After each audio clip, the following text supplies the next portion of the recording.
Hello guys, it's me, Lavender. Welcome back to my channel. Don't worry, I'm still making anti-MLM content. More of that is going to be coming soon, but I did want to take a brief break and explore some of the other aspects of my personality and put that on my channel because I don't want to be known for just like one thing, if that makes sense, because there are so many different aspects of my personality and who I am and the things that are meaningful to me. Today, I want to be talking about the Wiccan Sabbats. Some of you guys may or may not know I am a Wiccan myself. I really hope that this video doesn't end up being like an exact replica of Harmony Nice's Samhain video, because literally everything that I ever learned about Wicca and witchcraft I learned from Harmony Nice. Even though she doesn't do YouTube anymore, I still want to give her a shout out because she very much influenced me in a lot of ways and helped shape me into who I am today. So if you guys would go give her video a watch too, she also made one on Samhain. It might be really similar to this one. It's been so long since I've watched hers. It might be different, but like everything I learned was from her. Today's video is going to be on the Wiccan holiday or Sabbat called Samhain. Samhain is my favorite Wiccan Sabbat. In my opinion, and most witches and Wiccans' opinions, it is very much the most important one. It's similar to Halloween in a lot of ways because, fun fact, the Christians actually stole Samhain and turned it into Halloween because they wanted to make all of our holidays a Christian thing for some reason. But originally, Halloween was Samhain,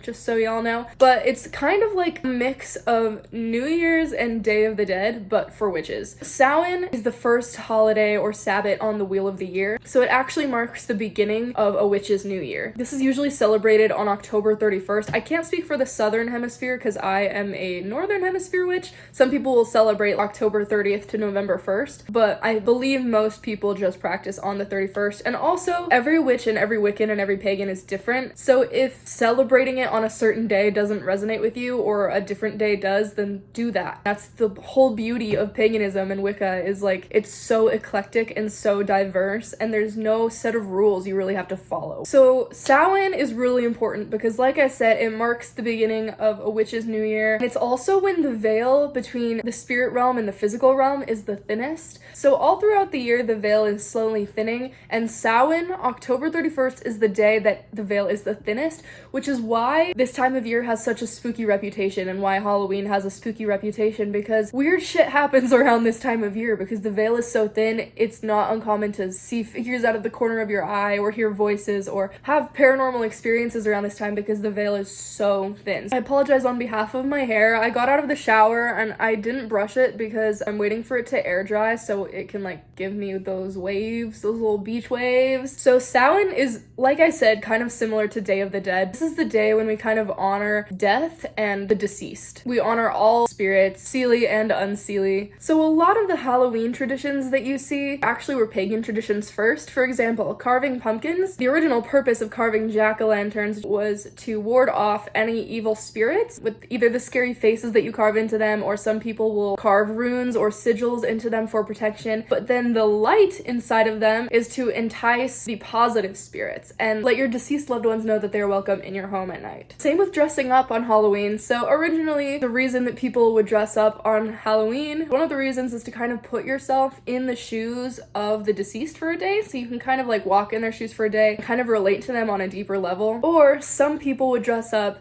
as a way to scare or ward off any unwanted entities or any negative entities that might be lingering around on this day when the veil is so thin. So because this is kind of like the witch's Day of the Dead, things like necromancy, divination, or even Ouija boards, seances, things like that, surprisingly are safest to do around this time of the year. Since the veil is lifted, you're open to everything instead of just like negative spirits that might have gotten kind of like stuck somewhere. You're open to literally everything, which means all of your deceased loved ones are close by. In fact, divination is very, very, very strong and very heightened around this time of year. You're so like exposed to the other side. You're just a lot more in tune with that around this time of year. Literally any type of divination is super good to do around this time, whether that's runes, tarot, scrying I've heard is especially good around this time. So this is probably the most powerful Sabbat of the entire year. And so any huge, major, or a super powerful spells, this is the day to do it if you haven't already. This is a super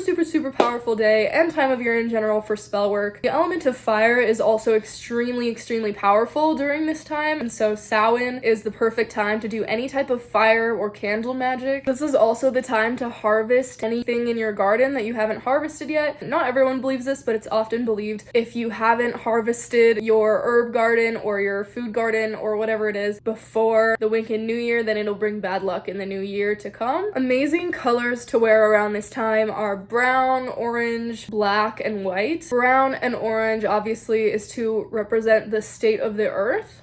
Are you kidding me? And honor the season that we are now in, honor the turning of the wheel of the year, and honor the natural cycles of the earth. Some people will wear black around this time because black honors the deceased. However, some people will wear white around this time for the same reason that people would wear Halloween costumes, to either trick the spirits that are out at this time into thinking that you are one of them, or just to kind of empathize with them and put yourself in their shoes for a day. So that being said, those types of colors are also great to put at your altar. Any fall colors, anything representing the changing of the seasons, or any colors to help honor those who have passed on. Great spells to do around this time are protection spells, divination, any type of necromancy or working with the dead, any type of death magic is great to do around this time, but once again, make sure to use precautions before doing any type of spell work, whether it's Samhain or not. Make sure that you and your space are protected, make sure you're doing your research, make sure you're not just going into things willy-nilly or like fucking around with a Ouija board and being disrespectful. Things to put at your altar around this time. Honestly, any dark crystals are amazing around this time of year. So anything like garnet, black tourmaline, obsidian, smoky quartz are great to work with around this time of year. Even like more fiery stones too, like citrine, orange calcite, carnelian. So this is also a really powerful time to manifest anything that you want to bring into the new year. Some people like to do this ritual where they will write a list of everything they don't want to take with them into the new year, everything they want to let go, everything that no longer serves them, and they will burn it. And then they'll make another list of things that they want to bring with them into the Wiccan New Year, and they will keep that at their altar. Other things you can put at your altar are like ribbons or things like that that correspond with the colors of Samhain that I already listed, or any totems of spirit guides that you want to be close to you at this time. Some people will put up photos of their deceased loved ones on their altar as a way of welcoming into their home, or sometimes people will put them on their windows and leave like a little lantern or something so that their loved ones will see them and be enticed into their home on Samhain night. Black candles are great to put at your altar around this time because not only are they protective from any type of entities that you don't want to be around or in your home at this time, but black is very warm, and that's very enticing for the positive spirits that you do want to be in your home on Samhain night. A lot of people like to honor the animals who have been slaughtered by placing either fake or real animal bones at their altar. If you choose to do real animal bones, don't harm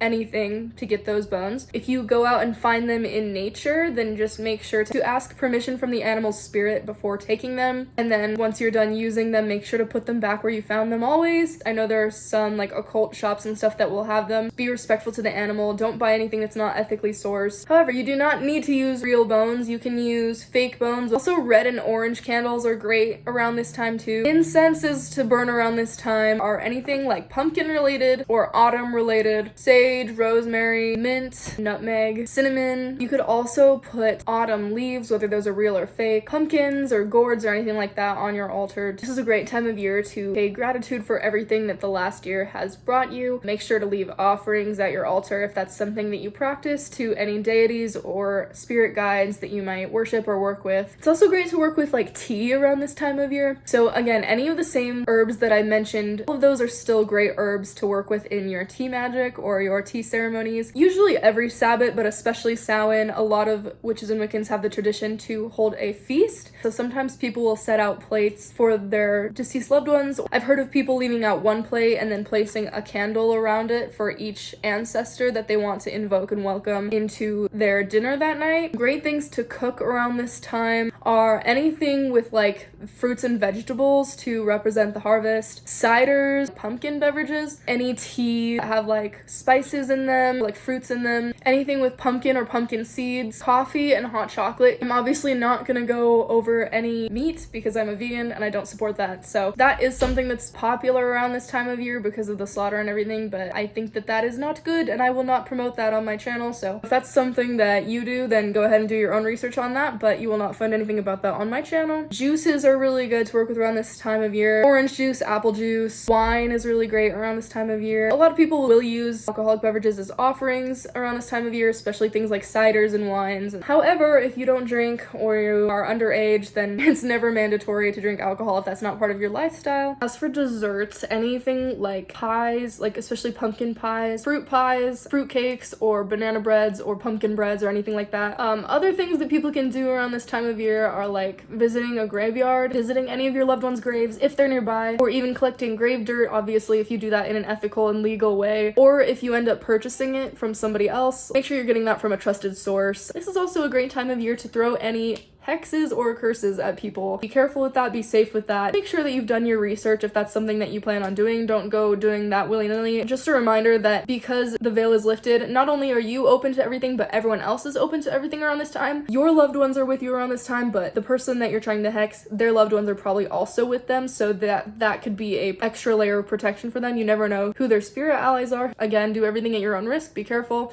Do your research. Don't hex someone for no reason.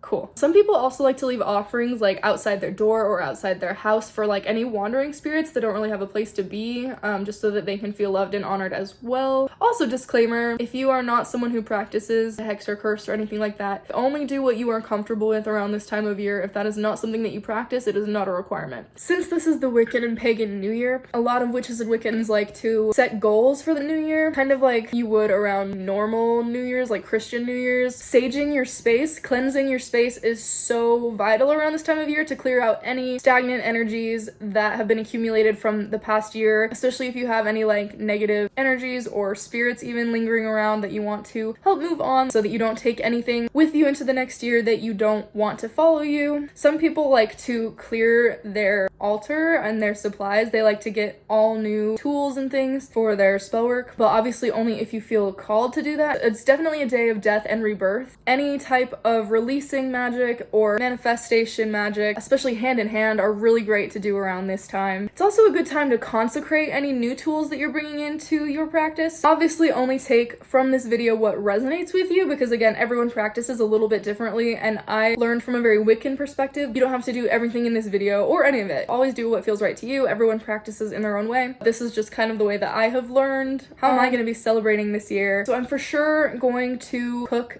a Samhain dinner. I'm gonna set out a plate for my deceased loved ones and do like an invocation to call in any of those loved ones who have passed on who would like to join me for that Samhain dinner. So I have a good friend who practices a similar path as me, and her husband make enchanted mead, and she was so kind to make me a bottle. I don't really drink unless it's like ceremonially typically or for some type of ritual, but I do leave it out as offerings a lot, so I'm going to make some fall tea as kind of like a chaser and just to make it more like Samhain-y, I guess. And I'm going to do a ceremony where I partake of a little cup of mead, and I'm also going to leave out a cup of that mead/tea at my altar as an offering for my deceased loved ones and spirit guides. I also have some bigger spells and rituals that I have planned for this night. I have a very, very, very big ritual planned. I just barely finished getting my altar set up and bringing all new tools into my space, and I'm kind of like reworking the way in which I practice certain things, and I guess challenging certain old beliefs that I had. I'll also definitely be doing some tarot for divination. I'm also going to be making a amulet. So there's like a little glimpse, a little sneak peek at what my Samhain's gonna look like. If there was something I missed or a way that you like to practice or celebrate Samhain that I didn't mention, feel free to comment it below. I love hearing from people, and let me know how you plan on celebrating Samhain. So thank you guys so much for watching. Have a great rest of your day and enjoy your Samhain season.